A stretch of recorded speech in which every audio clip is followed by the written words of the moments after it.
Hello, this is my lovely sister-in-law, Andrea.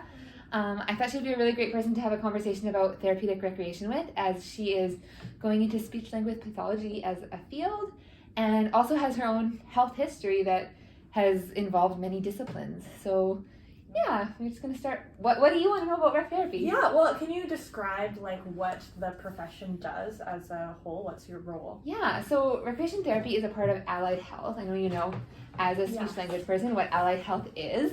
And so we're a part of that we incorporate physical, social, cognitive, and emotional health and spiritual health through leisure. So we help people to meet their goals, whether it be post-stroke clients or in a extended living or supportive living facility. We work on assessing and finding out what their needs and their goals are, and then we try and meet those goals through leisure. Okay, that's so cool. Yeah. So I feel like this must be I know a lot of people, because I've told people that you're in this profession, haven't heard of it or aren't as familiar. Is it more of a new profession, or how has it kind of developed to where it is now? Yeah, good question. Really, yes and no to the new profession thing. So way back in the day, mental health was kind of where the need for recreation started. If you look in the 1700s, they just put people in cages if they were struggling with mental health issues, and it's kind of awful. These two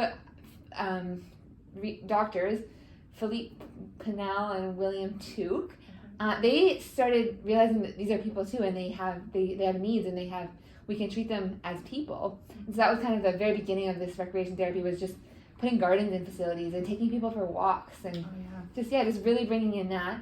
Fast forward a little bit, Florence Nightingale, she started out a little cafe for soldiers during war where they could play games and stuff and have other ways to deal with the trauma that they experienced by playing games and just getting involved in conversation with one another, leisure activities that would first of all help them to cope with their trauma, and secondly be something to do in their recovery process. And then just a little more, fast forward to World War II and World War I, the Red Cross actually did short training, 7 weeks of training for recreation professionals, and then would go into hospitals, same thing, veterans recovering from war would need recreation as a coping mechanism.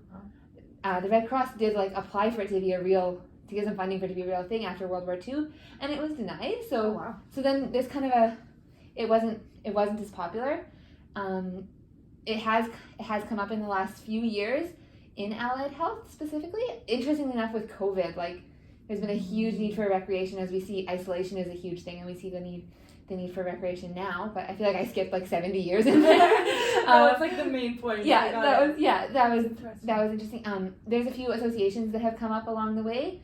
The American Therapeutic Rec Association, the Canadian Therapeutic Rec Association, and the Alberta Therapeutic Rec are kind of the main ones I think of. Right, and those have all been a huge part of building recreation therapy as the profession that it is, and it's totally still up and coming. We're working on regulating ourselves as a profession, meaning that you would need that degree to call yourself a recreation therapist, right? Which will be a huge step forward. So that's a little bit about where we've been and where we're going. Yeah, because you would have the qualifications and all of the education to be able to most effectively do it. So I guess two-part, where could a therapeutic recreation therapist, I don't know how to finish this. Where would you find yourself in what kind of environments, and where might you be interested in working? Yeah, so it really, across the board, recreation therapy is up and coming. Yeah. I can see the need being just across the board. It's huge, So mental health and geriatrics are two huge areas where recreation therapy is seen. In that geriatric population, you see a recreation therapist or an activity coordinator in nearly every long-term care supportive living facility, providing some sort of leisure, which is hugely important. Yeah, I know my grandparents have it and love it. Yeah, that's so good. That's amazing. When you want to see more of, I'll explain a little the recreation therapy process, which is called API. Yeah, cool. So that's where we assess our clients, we plan, we implement the program, and then we evaluate how we're working towards their goals and their needs in that assessment. So if you want more of that structured, what is actually considered therapeutic, that doesn't happen as often in the supportive living, but a lot in mental health. Stroke rehabilitation is huge, where there are people setting goals and having needs that can be met through the leisure. Yeah, and very specific, right? I can see opportunity where you're I want to be able to best assist this person in a unique way. Exactly, yeah. Right? And there's value in all of it. Like you said, your grandparents love having that activity just the broad, coordinator. yeah, I do know where they live, and so they have that broad, like, they like to do their stretches and play their bingo, which is huge and so important. But therapeutic recreation in and of itself does involve that process, and that we see a lot. We're in Edmonton right now, so at the Glen Rose, at U of A Hospital, Lethbridge has a few facilities where they really implement that process, and they are part of a transdisciplinary or interdisciplinary team to make it happen, which will we've been joking, maybe we could one day be able to partner up in that. So that's really interesting. So what kind of what brought you to the profession? Like, I know, knowing you, that it's just something that you're so passionate about and something that seems very fitting for your skill sets. Thank you. But what is something, why are you passionate about it, I guess, personally? I feel like recreation should be a human right. I'm not gonna lie. I love that. Like, purposeful leisure is something that I say. I have a project with homelessness, as you know, and it's a catalyst for change. It's what is and it's become a passion though through me learning about it. So I came from the college recreation therapy program, as you know, and in that I grew this passion for recreation. I guess I could start by saying I worked as a healthcare aide, and I am, as you know, the least task-focused person on the planet, but I love relationships. Yeah. I love getting to know people. So creative too, and I think you're very specific in the ways that you are able to love people well. Like, I just opened a birthday present from her, and it's always so thoughtful and creative, right? Thank you so much. Yeah, and I was just like, I realized I was sure I was meant to be a nurse because I liked people and I liked helping people. And so I did some nursing, some healthcare aid. I was like, I like talking to people and hearing their stories and finding out how I can assist them and what they want to do. And so I saw the recreation professionals in that long-term care, and I started volunteering with them, and I just couldn't get enough of it. So I went into the program, and my passion has just like broadened, and it's been really cool. Yeah. Okay. So what are kind of ways that you can see the profession growing? Like, I don't know, I know that's kind of like a broad thing, but what are, like, I don't know, things that you see it maybe not even used to its full potential? Like, you explain maybe how it can be more broad rather than specific. Like, what are ways that you would like to kind of see it progress? That's really cool. So with our homeless population, like I said, that's like my dream, is to have real recreation therapy I'm in Lethbridge, obviously, so Lethbridge's homeless population, but across the board, seeing recreation as more of a right than as a privilege for people that can afford it. Also, just with the regulation of our profession, I would love to see that, because you're ensuring that people are getting the best quality care from informed practitioners that have been through this program. They know that process, and they're not just people that are excited about leisure, which is great, but just to have the knowledge base behind it. It's like people can be excited about, like, medicine, but, like, I don't want someone who's just excited about medicine. You can be excited about this stuff, but I would like you to know what it does for me. Be able to most effectively, use it and provide the service well. Totally, yeah. So I'm looking forward to the regulation of our profession, honestly. And I would love to see it across other units in the hospitals. I've been in mental health units in my life, and the use of recreation is interesting. I would love to see more assessment and more strengths-based, goals-driven care for everyone experiencing mental health, physical health crises. That could happen in so many ways, and I think every unit in the hospital could use one, because people get so bored on the hospital, and there's so many goals around recovery, and we spend so much time on the physical recovery, we don't realize that it's a whole holistic process. So seeing spiritual growth, seeing cognitive growth, seeing emotional growth through something like leisure would just be phenomenal. So to answer that question, I wish recreation could be everywhere. Yeah, that's fair. And I'm interested personally in, like, how you see them best contributing to an interdisciplinary team. Like, in stroke, for example, which is something that I'd like to be able to assist people post-stroke. Like, in speech, like, how do you see therapeutic recreation complementing the growth of other areas, maybe like physically or speech-wise, and that, like, what role, why do you think you should be on a team for someone? This is hilarious, Amy. I promise she didn't read our textbook before she asked this question. My own textbook. So I don't know if you know the difference between an interdisciplinary and a transdisciplinary team. I don't. Okay, cool. So interdisciplinary teams are when we all collaborate and work together towards goals. Okay. Transdisciplinary is when we actually kind of share roles and we all work together towards the client's goal. And cool. like their goal could be totally different than our goal for them, right? Right. If they might want to play soccer, or they might want to, and so as a transdisciplinary team or interdisciplinary, any team that's working together, recreation's key role is to that leisure component, right? And that making it enjoyable and making it known that there's ways in the community that are not just physio and OT and speech that are enjoyable and that can complement those things. Yeah. So like the best example I could think of that like you and I could work together one day. Yes, let's do that. Yeah, okay. So like an art program, say for post-stroke people, I imagine them going into this program. Physio could help them walk there. Right. Occupation can make sure they have the right devices, like if they need a thicker paintbrush. And then you come in and you help them to communicate their needs and help them to find new and innovative ways to communicate. All the while, REC is making it a leisure-focused thing and showing the importance of leisure in that. Right.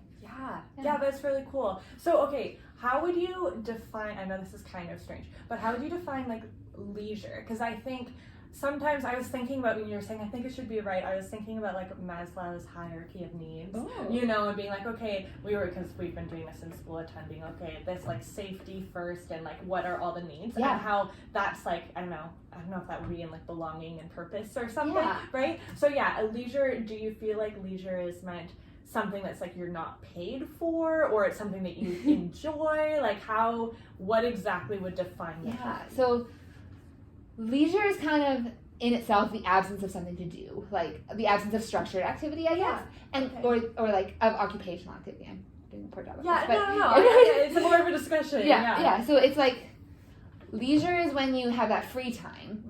Recreation is when it's more structured. Cool. Yeah, but there's something called purple leisure, and that's like frowned upon leisure, like illicit drugs and stealing and all those things. But leisure in and of itself is just this. It's kind of an opportunity to fill your time with something meaningful. Yeah. And so that can be seen by different people in so many ways. Rest could be leisure. There's so many views on what leisure looks like for people. Yeah. But yeah, leisure is in essence the opportunity to fill your time in a meaningful way that isn't necessarily structured time spent at work or Yeah, and I see you like bringing dignity to people, like often, especially when we're talking about like the hierarchy of needs, like the homeless population that you work with in Lethbridge a lot. I know that some of those more fundamental needs may not be being met due to other factors, but still being able to give them the dignity of like, actually, this painting behind us was painted by one of the homeless people in Lethbridge through Tannis's art program, and it's like, oh, this is something that they're able to contribute in such a like valuable way. Anyway, I just thought it was interesting. So I want to know, what would be kind of the specifics of like in your, because I know you work casually in the like rec therapy kind of position right now, explain like a day of responsibilities to me, or what would kind of be more of the like specific aspects. So I specifically am a therapy assistant. Okay. So my day looks like a lot of, like I said, that APIE process, API. Right. As a therapy assistant, I'm the I implement a lot of programs. Right. Okay. Which is really cool. So I run an exercise program in the morning. Oh, cute. And then we do they love crosswords and hangman right now, so we do a ton of that. And then more physical game in the afternoon, like bingo is not physical. Bowling or curling we do bocce ball, all sorts of things. Yeah. But yeah, just providing that leisure. The recreation therapist in that role is the assessments. She's constantly figuring out what the needs are and what the goals are and what the strengths are. That's a huge thing too, right? Cool. Yeah, so recreation therapy is a strengths-based profession in that we don't want to focus on people's ailments. We want to focus on what they're good at, which is so cool. The medical model is all about finding the cure, which is important. Obviously, we don't want to find the cure, but for someone to come in allied health from a perspective of, hey, you're really good at this. Let's build on this. Yeah. Hey, your goals are this. So that was a little bit of a roundabout way of saying, she assesses what would be best, and then she plans programs accordingly and makes a calendar. Yeah. So that would be my role when I came into rec therapy if I were to work in long-term care. She makes a calendar and she works with the clients to figure out what their needs, their strengths, their goals are, and then she evaluates from there how things are going. And so a day could look like anything from talking to a lot of people one-on-one. Right. It could be a lot of work behind a computer. Right. But as a recreation therapist, it's just the opportunity essentially the goal of each day is to figure out how best to provide leisure to the people you're working with. Yeah. I had an opportunity to do practicum at Chinook Regional, and Okay. that recreation therapist, her role was completely different. Right. It was an acute care unit, so or subacute, but Yeah. she was every day she was doing these new TR screens and new assessments, figuring out what people's goals were. Whereas in long-term care, we do a lot of the same things because we know these people really well. And you're furthering that and applying it more longer term.